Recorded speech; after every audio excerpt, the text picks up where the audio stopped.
work in the industry find the delineation between hemp and cannabis kind of ridiculous, because we know ultimately that there is a bioidentical compound that is in many products that are existing in two different bifurcated supply chains. But there's a lot of conversations about regulating hemp more.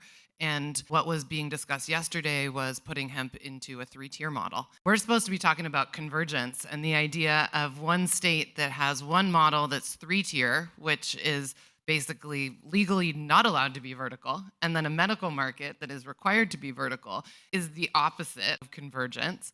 I think 2025 is the year on the hemp side. A lot of legislation is being introduced to set up the regulatory framework for intoxicating hemp products. But any state that doesn't have a milligram limit, doesn't have taxation, I think those are the bills that are being filed, and they're coming this session. As a stoner scientist and a philosopher, I think a great first step here is recognizing that we're not talking about marijuana or hemp anymore. We're talking about cannabinoid products.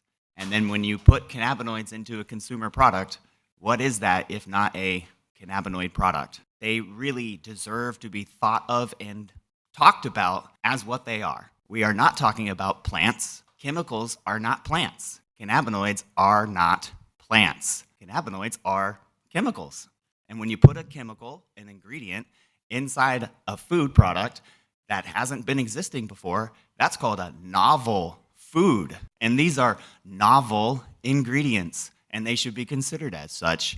And we should be respectful as an industry and really rally around the fact that we are producing cannabinoid products. We have to lower the marijuana burden, and we've got to raise the hemp cannabinoid burden. And the reason why I really stress the need for us to stop calling these things hemp products is because we are doing an unbelievable disservice to food and non-foods. A lot of states have a lot of frameworks already in place. It's going to be hard to walk it back.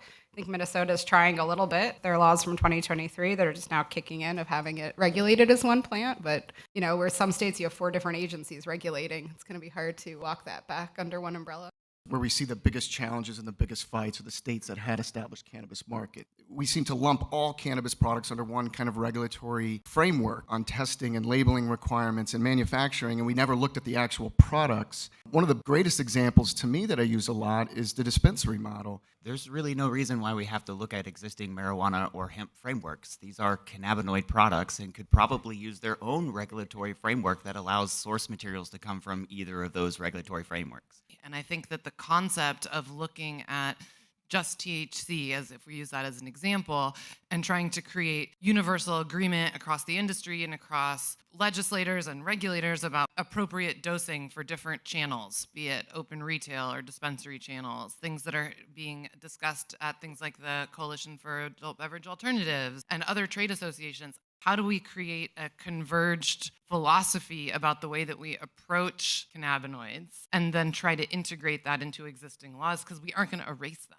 Carve out what the dosage should be for low-dose beverages. Create a harmonized legal framework across the United States. That's what's been interesting about the hemp-derived THC beverages. They've started to force that. I mean, we're seeing states carve those out of the entire conversation. That in itself has been, in my eyes, something that lawmakers have kind of easily understood, whether it be the form factor of a beverage or the low-dose nature or all those components. And I think maybe the idea of bifurcating the market into these different categories is actually where we can see progress. And maybe we do start thinking of it as a cannabinoid ingredient layer.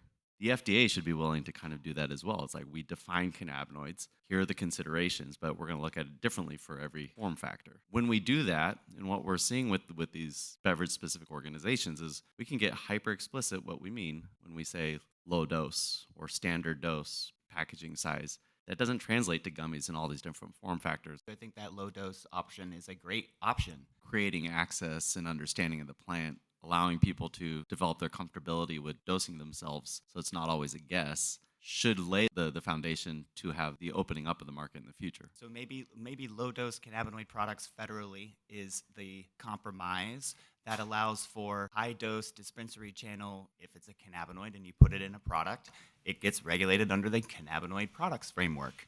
If it's a cannabinoid and it's intoxicating, then maybe it gets age-gated, but it's still allowed to be sold into that same open market access framework.